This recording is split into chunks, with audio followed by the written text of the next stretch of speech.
Welcome back, students. Hope you all doing well. Following the lockdown 2.0. Here we again we have covered our first unit of 11th class, that is concept of physical education, and today we are going to start our second unit, that is physiological aspects of physical education. In this unit, we will come to know about the various systems of the body, important systems of the body, and what are the effect of exercises on those systems of the body. Mainly we are going to cover four systems in this unit. First one is muscular system, second one is circulatory system, and your digestive system, and your respiratory system. These four main systems we are going to cover in this unit. Today we are going to start with the muscular system. जैसे कि हम सब लोग जानते हैं, हम लोग कोई भी एक्सरसाइजेस करते हैं तो उसके जो ऑर्गेनिक इफेक्ट्स हैं, जैसे हम लोगों ने पहले भी इम्पोर्टेंस में पढ़ा है कि ऑर्गेनिक इफेक्ट्स रहते हैं हमारी बॉडी पे, जो हमारे डिफरेंट सिस्टम्स हैं उन पे वो एक्सरसाइजेस कैसे वर्क करती हैं और उसमें क्या क्या चेंजेस आती हैं, तो वो सब हम लोग इसमें कवर करेंगे. तो मस्कुलर सिस्टम सबसे ज़्यादा अगर हम लोग बात करें, हमारी बॉडी में 650 plus different types of muscles हैं. इन मसल्स का जो काम है, अगर हिंदी में हम लोग बोलते हैं मांसपेशियां बोलते हैं हम लोग को, तो इन मसल्स का हमारी बॉडी में क्या है, इनका काम क्या है. हम लोगों का जो मसल है ये हमारा हीट प्रोडक्शन के लिए काम आता है, हमारे पॉस्चर मेंटेन करने के काम आता है, हमारी फोर्स जो हमारी बॉडी की जनरेट होती है मस्कुलर फोर्स वो करने के काम आता है, और जितने भी हमारे वाइटल ऑर्गन्स हैं तो उन सब को भी प्रोटेक्ट हमारे जो मसल्स हैं वही करते हैं. और उसके बाद जो हमारे डिफरेंट मसल्स हैं, हमारे डिफरेंट जो जॉइंट्स हैं, उनकी स्टेबिलिटी, उनकी मोबिलिटी, उनकी फ्लेक्सिबिलिटी, वो सब का जो ये रोल्स हैं हमारी बॉडी में मसल्स के. तो इसके साथ साथ हम लोग डिस्कस करते चले कि हमारे जो मसल्स हैं, जो हमारे मसल्स हैं वो कितने तरह के हैं. मेनली वो हमारे तीन तरह के मसल्स हमारी बॉडी में होते हैं, types of muscles. First one is skeletal muscles, और we can say that voluntary muscles. Second one is smooth muscles, we can say that involuntary muscles, and third one is cardiac muscles. Skeletal muscle जितने भी हमारे muscles हमारे bone के साथ attached हैं, जैसे हमारा बाइसेप्स मसल है, हमारे क्वाड्रिसेप्स मसल है, हमारा हैमस्ट्रिंग मसल्स है, हमारे पेक्टोरलिस मेजर मसल्स हैं, हमारा ट्राइसेप्स मसल्स हैं, ये सब हमारे वो मसल्स हैं जो बोन के साथ अटैच हैं. और इनकी जो भी मूवमेंट है, अगर हम लोग सपोज मैं अपनी आर्म को फ्लेक्स कर रहा हूँ, मैं बैंड कर रहा हूँ, तो वो मेरी वॉलंटरी, वो मैं खुद कर रहा हूँ. जब आप कोई भी वॉलंटरी मूवमेंट करते हैं, उसमें जो मसल्स आपकी हेल्प करते हैं वो मूवमेंट करने में, that is your skeletal muscles और वॉलंटरी मसल्स. सपोज ये मेरी आर्म है, मैं इसको बेंड कर रहा हूँ, अभी इसको बेंड कर रहा हूँ तो मेरा बाइसेप्स मसल उसका हेल्प कर रहा है, तो ये मेरा जो है वो स्केलेटल मसल है, वॉलंटरी मसल. जब मैं इसको एक्सटेंड कर रहा हूँ फिर से, तो अगेन मेरा ट्राइसेप्स मसल उसमें हेल्प कर रहा है, तो that is your voluntary muscle, जो हमारा एल्बो को बैंड को स्ट्रेट करने में काम आता है.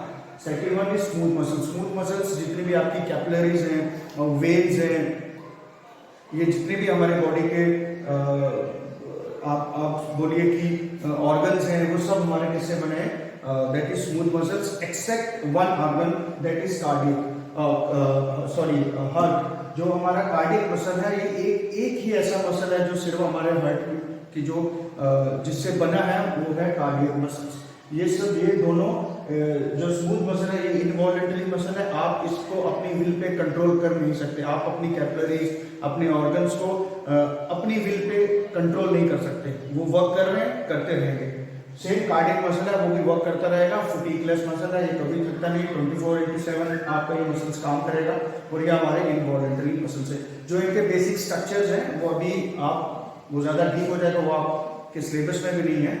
हम लोग उतना डीप नहीं जाएंगे कि इनका जो एनाटॉमिकल इनका स्ट्रक्चर्स कैसे हैं, इनके मसल फाइबर्स कैसे रहते हैं, स्ट्रेटेड मसल्स कौन से हैं, जेड डिस्क किसमें रहती है, वो सब ऑल ऑफ काफ़ी डीप है जो आपको कवर नहीं करना है. तो मेनली हमारे ये तीन तरह के मसल्स हैं, स्केलेटल मसल, स्मूथ मसल और कार्डियक मसल्स. नाउ हमारे आता है इसमें types of contractions. Types of contractions, कि हमारे जो मसल्स हैं वो किस तरह की कॉन्ट्रैक्शन करते हैं जिससे हमारी जो होती है एनर्जी निकलती है या हमारे जो मसल्स की मूवमेंट होती है। हमारे जो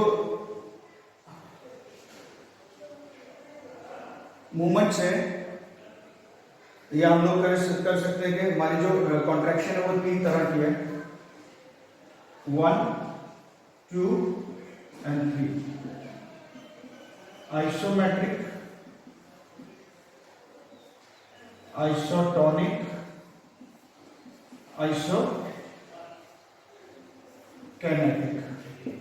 तो हमारी ये 3 तरह की जो मसल्स कॉन्ट्रैक्शन है ये इस तरह से रहती हैं, आइसोमेट्रिक, आइसोटोनिक और आइसोकाइनेटिक।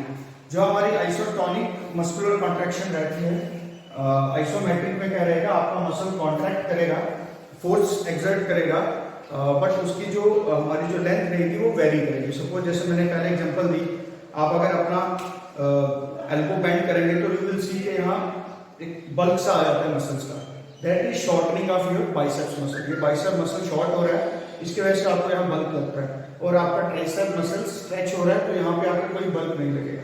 और सिमिलरली जब इसको आप फिर से एक्सटेंड करेंगे तो आप देखोगे ये वाला बल्क खत्म हो जा रहा है और आपके ट्राइसेप्स में एक बल्क सा आ रहा है। दैट मीन्स जब आप बेंड कर रहे हो आपका बाइसेप मसल शॉर्ट हो रहा है, और जब आप एक्सटेंड कर रहे हो तो दैट मीन्स आपका ट्राइसेप मसल शॉर्ट हो रहा है। तो इस तरह की जो मस्कुलर कॉन्ट्रैक्शन है उसको हम लोग क्या बोलते हैं, isometric muscular contraction. Second one is your isotonic. Isotonic में क्या है, आपका मसल फोर्स एक्सर्ट करेगा बट जो मसल्स की लेंथ होगी वो कभी भी चेंज नहीं होगी। एग्जाम्पल, मैं इसको पुश कर रहा हूँ, मैं वॉल को पुश कर रहा हूँ, मेरी फोर्स लग रही है बट मेरे कोई भी मसल्स जो है वो शॉर्टर नहीं हो रहे या लेंथन नहीं हो रहे, तो दैट इज योर आइसोटोनिक। यहाँ पे मस्कुलर जो होगा, आपका मसल्स जो होंगे वो कभी भी अपनी जो उनकी लेंथ है वो कभी वेरी नहीं करेगी। Second one is isokinetic muscular contraction. क्या है, ये आप एक कांस्टेंट स्पीड पे आपका मसल्स रेपिटेडली वो कॉन्ट्रैक्शन करता रहेगा। सपोज आप ट्रेडमिल पे भाग रहे हैं, रनिंग कर रहे हैं, तो कॉन्स्टेंटली अपना मसल्स क्या करेंगे, फोर्स जनरेट करेंगे रैपिडली, और उनकी मसल्स शॉर्टन और लेंथन होती रहेंगी। आप अगर बात कर रहे हैं रनिंग की, आप अगर बात कर रहे हैं वॉकिंग की, तो ये सब क्या है, रेपिटेडली 1 by 1 जितने भी रनिंग के फेजेस हैं 1 by 1 फिर से आप रिपीट कर रहे हो, that is your isokinetic muscular contraction. तो ये हमारी 3 तरह की मस्कुलर कॉन्ट्रैक्शन रहती है, आइसोमेट्रिक, आइसोटोनिक एंड आइसोकाइनेटिक।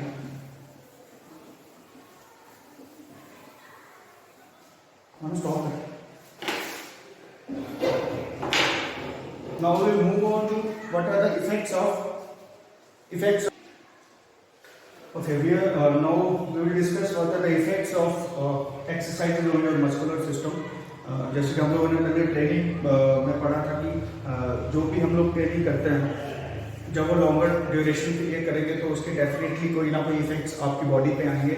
अगर वो प्रॉपर तरह से रहेंगे और सिस्टमैटिक तरीके से आप करेंगे, प्लान करके जब भी आप ट्रेनिंग करेंगे, तो आपके मसल्स पे जो इफेक्ट्स आएंगे वो हम लोग यहाँ पे डिस्कस करेंगे। जो हमारे इफेक्ट्स हैं वो हम लोगों ने 2 टाइप्स में 2 तरह से डिवाइड किए हैं। First one is short term effects and the second one is your long term effects. मतलब आप जब एक्सरसाइज ट्रेनिंग शुरू करते हैं तो आपके मसल्स जब आप ट्रेनिंग शुरू कर रहे हैं तब उसमें क्या चेंजेस आएंगी, या क्या इफेक्ट्स होंगे, और जब वो ट्रेनिंग आप कंटिन्यू टाइम तक रखते हैं, सपोज आप 1 महीने 2 महीने 3 महीने 4 महीने जब आप उसको कंटिन्यूस करते रहेंगे उस ट्रेनिंग को, तब जाके तब आपके मसल्स पे उन पे क्या इफेक्ट आएंगे। तो उस तरह से 2 तरह में डिवाइड किया गया है। तो first one is short term में। शॉर्ट टर्म में हम लोग बोलेंगे तो फर्स्ट है ब्लड फ्लो।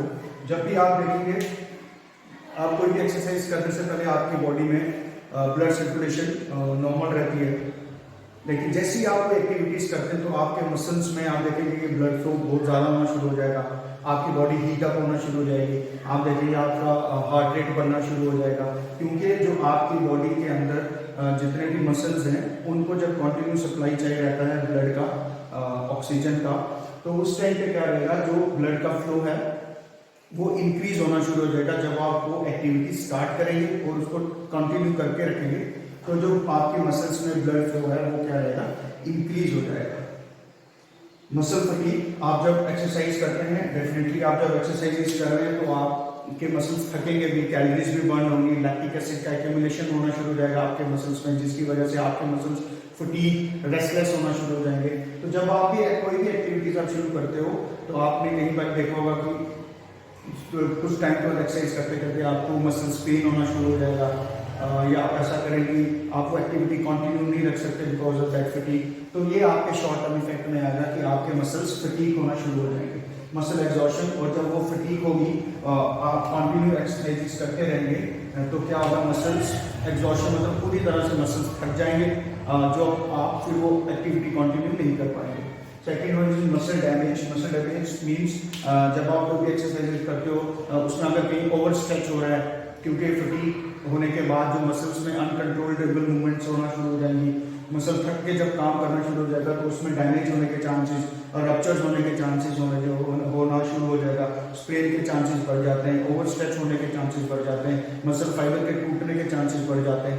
तो वो सब इनके शॉर्ट टर्म इफेक्ट्स हैं जब आप ट्रेनिंग शुरू करते हैं मसल्स पे। और उसके बाद क्रैम्प में क्या रहेगा, जब मसल्स फटीग हो जाएंगे, आपकी बॉडी से फ्लूइड जो लॉस होता चला जाएगा, पानी की कमी होना शुरू हो जाएगी, या वो थका हुआ मसल जिसको रिपीटली वापस यूज कर रहे हो तो वो मसल्स में क्या हो जाएगा, कॉन्ट्रैक्शन तो होगी लेकिन वो वापस रिलैक्स नहीं कर पाएगा, जिसकी वजह से मसल क्रैम्प हो जाएगा और आप वो मूवमेंट नहीं कर पाओगे because of that cramp situation.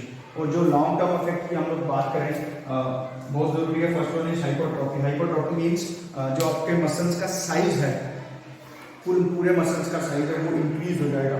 अगर हम बात करें, अगेन मैं बाइसेप्स की बात कर रहा हूँ, आपने देखा होगा आजकल के टाइम पे मस्कुलर बॉडी जो रहती है रेसलर्स की, आप उनके muscles, different types of muscles के आप नेक आई से देख सकते हैं कि इनका बाइसेप्स मसल, इनका ट्राइसेप्स मसल, इनके बैक के मसल्स, इनके चेस्ट के मसल्स, टांगों के मसल्स, ये सारे मसल्स आप अपने आंखों से विजिबली देख सकते हैं। क्यों कि वो जब स्ट्रेंथ ट्रेनिंग करते हैं उस पर्टिकुलर मसल्स की, तो उस पूरे मसल्स का साइज क्या होगा, बढ़ जाएगा। आप अगर उनकी वो आपने देखा जैसे वो बाजू फ्लेक्स करते हैं तो उनके बाइसेप्स बहुत ज़्यादा दिखते हैं आपको, या उनके बैक मसल्स, उनके जो पेक्टोरियस मसल्स हैं वो दिखना शुरू हो जाएंगे। तो जब लॉन्ग टर्म आप उसको कंटिन्यू एक्सरसाइजेस करते रहेंगे for a longer period of time, periodisation करके अपने ट्रेनिंग को प्लान करके, तो आपके मसल में हाइपरट्रॉफी आना शुरू हो जाएगी। Then your size of the muscle fibre, जो एक सिंगल मसल फाइबर्स रहेगा उनका साइज भी इंक्रीज होना शुरू हो जाएगा because of that strength training और ट्रेनिंग की वजह से प्रोटीन इंक्रीज। आपके मसल्स जब भी आप एक्सरसाइजेस करते हैं तो आपके मसल्स में ब्रेक डाउन होगा, माइक्रो टीयर्स जिसको हम लोग बोलते हैं, तो उन माइक्रो टीयर्स को क्लियर करने के लिए या उन माइक्रो टीयर्स कुछ मसल्स को रिपेयर करने के लिए जो प्रोटीन का सिंथेसाइजेशन है हमारी बॉडी के अंदर, वो मसल्स उसको इंक्रीज कर देंगे, प्रोटीन का इंटेक, और उस मसल्स को वो जल्दी से रिपेयर कर पाएंगे। कनेक्टिव टिश्यूज की इंक्रीजिंग, जितने भी हमारे कनेक्टिव टिश्यूज हैं हमारी बॉडी में, हमारी मसल्स में, तो वो भी इंक्रीज होना शुरू हो जाएंगे, जिसकी वजह से आप जो न्यूट्रिएंट्स का ट्रांसफर है टू द मसल्स वो अच्छा रहेगा। जब हमारी हाइपरट्रॉफी होगी तो ऑब्वियस है जब हमारे मसल्स बढ़ेंगे, साइज में बढ़ेंगे, तो उनकी स्ट्रेंथ भी बढ़ेगी। आपने देखा होगा अगर आप कंटिन्यू जब एक्सरसाइजेस शुरू कर रहे हैं, सपोज कोई 10 kg के साथ अपने आर्म कर्ल्स कर रहा है, तो जब वो कंटिन्यूस एक्सरसाइज करता रहेगा तो वो 10 kg, 15 kg, ग्रेजुअली जब उसका लोड इंक्रीज होगा तो 25 kg, 30 kg तक वो अपने बाइसेप्स की एक्सरसाइजेस कर सकता है, क्योंकि उसकी मस्कुलर स्ट्रेंथ बढ़ जाएगी जब वो कंटिन्यू ट्रेनिंग करता रहेगा। Carbs and fat break down, अगर आपके मसल्स जब आप कंटिन्यू एक्सरसाइजेस करते रहोगे तो आपकी मसल्स की कैपेसिटी इतनी बढ़ जाएगी कि जो कार्ब्स और फैट का ब्रेक डाउन है उनका, आप कह सकते हो जो उनमें से न्यूट्रिएंट्स हमारी बॉडी को चाहिए, कार्ब से एनर्जी चाहिए, फैट से एनर्जी चाहिए, तो वो एनर्जीज हमारे मसल्स क्या करेंगे, वो जल्दी से उनका ब्रेक डाउन करके वहाँ से एनर्जी इनटेक लेंगे और नंबर ऑफ माइटोकॉन्ड्रिया इंक्रीजेज होंगे।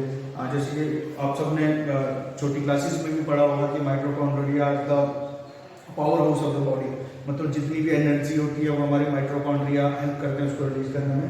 तो माइटोकॉन्ड्रिया, नंबर ऑफ माइटोकॉन्ड्रिया बढ़ेंगे, अगर वो कॉन्ड्रिया नंबर ऑफ बढ़ेंगे दैट मीन्स आपकी बॉडी में जो एनर्जी लेवल है वो भी ज़्यादा बढ़ेगा।